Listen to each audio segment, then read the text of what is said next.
नमस्कार, मी गार्गी गोरेगावकर न्यूज 18 लोकमत मध्ये तुम्हा सर्वांचे स्वागत करते। तर बुलेटिनच्या सुरुवातीला आपण मोठी बातमी पाहतोय। शिवरायांचा पुतळा कोसळल्या प्रकरणी मालवणमध्ये आज महाविकास आघाडी मोर्चा काढणार असल्याचं कळतंय।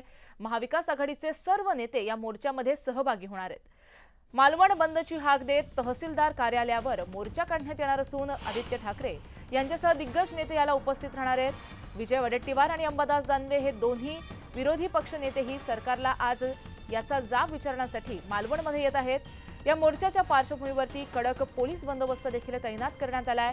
तर दुसऱ्या बाजूला महायुतीचे नेते सुद्धा आज पुतळ्याची पाहणी करण्यासाठी येणार आहेत।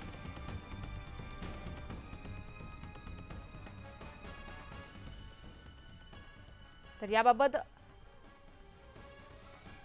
अपडेट जाणून घेतोय आमचे प्रतिनिधी ज्ञानेश्वर साळोखे यांच्याकडून। मालवणमधून ते आपल्या बरोबर जोडले गेलेले आहेत आणि त्याचबरोबर विशाल देखील आपले प्रतिनिधी आपल्या बरोबर आहेत। सर्वप्रथम मी ज्ञानेश्वर तुमच्याकडे येते। सध्या मालवणमध्ये बंदची हाक देण्यात आली आहे, मोठ्या प्रमाणात आंदोलनं केली जाणार असल्याचं कळतंय।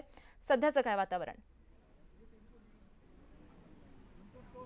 गार्गी छत्रपती शिवाजी महाराज यांच्या पुतळ्याच्या प्रकरणानंतर आहे ते मालवणमध्ये त्याचे संतप्त पडसाद उमटायला सुरुवात झालेली आहे। आज पूर्णपणे आहे ते मालवण बाजारपेठ बंद ठेवण्यात आलेले आहे। तर महाविकास आघाडीचा आज मोर्चा आहे तो मालवणमध्ये होणार आहे। आदित्य ठाकरे यांच्यासह महाविकास आघाडीचे सर्वच नेते आज मालवणमध्ये दाखल होणार आहेत। या ठिकाणी पाहायला गेलं तर याच व्यासपीठावर या ठिकाणी मोर्चा आल्यानंतर मोर्चाचं सभेमध्ये आहे ते रूपांतर होणार आहे। या सभेच्या माध्यमातून नेमकं आता महाविकास आघाडीचे नेते सरकारवरती काय टीका करणार किंवा सरकारवरती काय आरोप करणार हेच पाहणं महत्त्वाचं असणार आहे। आपल्यासोबत आमदार वैभव नाईक आहेत, यांच्याकडून या सगळ्या प्रकरणाची माहिती आहे ते जाणून घेऊया। खरं तर तुम्ही आक्रमक झाल्याचं पाहायला मिळते, आज मोर्चा काढताय, मालवण बंद आहे, संतप्त शिवप्रेमी झाल्याचं दिसून येते।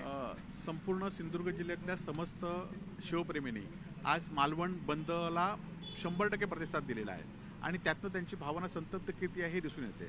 आज शिवसेना नेते आदित्य ठाकरे यांच्या नेतृत्वाखाली विरोधी पक्ष नेते जयंत पाटील यांच्याबरोबर हा आज महामोर्चा शिवप्रेमींचा आणि या ठिकाणी निघणार आहे।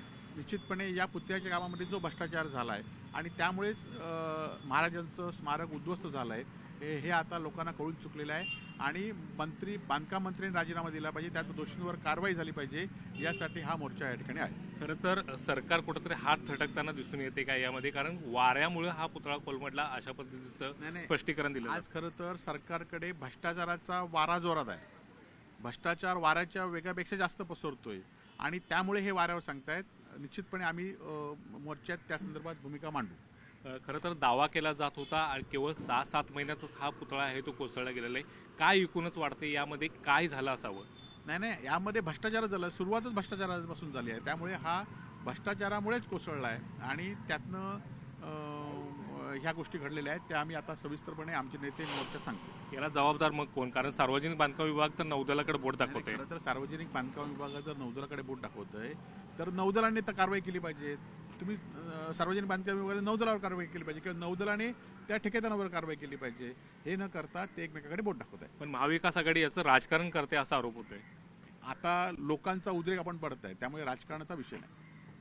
एकूणच या ठिकाणी पाहायला गेलं तर वैभव नाईक हे आता आक्रमक झालेले आहेत, यामध्ये राजकारण नाही तर आमच्या भावना असल्याचं त्यांनी म्हटलेलं आहे। आज मालवण बंदला आहे तो मोठा प्रतिसाद मिळताना पाहायला मिळते। काही वेळातच महाविकास आघाडीचे नेते या ठिकाणी दाखल होतील। आदित्य ठाकरे हे सुद्धा येणार आहेत, विजय वडेट्टीवार, अंबादास दानवे हे दोन्ही विरोधी पक्षनेते येणार आहेत, राष्ट्रवादीचे जयंत पाटील सुद्धा आज आहे ते या ठिकाणी दाखल होणार आहेत आणि एकूणच प्रकरणाची आहे ते माहिती ते घेणार आहेत, त्यानंतर या मोर्चामध्ये सहभागी होणार आहेत। या मोर्चाला नंतर आता नेमकं सरकारला कशा पद्धतीनं हे दारेवर धरणार हे पाहणं महत्त्वाचं असणार। मात्र वैभव नाईक यांनी स्पष्टपणे याला सार्वजनिक बांधकाम विभाग आहे ते जबाबदार असल्याचं म्हटलेलं आहे आणि रवींद्र चव्हाण यांनी राजीनामा देण्याची आहे त्यांनी मागणी केल्याचं पाहायला मिळते। गार्गे जी ज्ञानेश्वर, तुमच्याकडनं अपडेट जाणून घेतच राहणार आहोत। तत्पूर्वी आपल्याबरोबर विशाल देखील आपले आहेत। विशाल, राजकोट किल्ल्याच्या परिसरामध्ये सध्या काय परिस्थिती आहे, कसं वातावरण आहे, काय सांगाल? गार्गी जर आपण पाहिलं तर सिंधुदुर्ग जिल्ह्यातील राजकोट किल्ला जो आहे त्या ठिकाणी मी आता उभा आहे आणि यात माझ्या पाठीमागे जर बघितलं तर हा राजकोट किल्ला आहे. हा मूर्त अवस्थेत असलेला किल्ला मात्र या ठिकाणी 4 डिसेंबरला या किल्ल्याला पुनर्जीवित रूपांतर जे आहे ते प्राप्त झालं. बांधकाम विभागाने या संपूर्ण किल्ल्याची तटबंदी केली आणि या ठिकाणी जो नौसेनेच्या वतीने जो पुतळा उभा करण्यात आला होता तो पुतळा जो आहे तो आपल्याला आपण या ठिकाणी पाहू शकतो.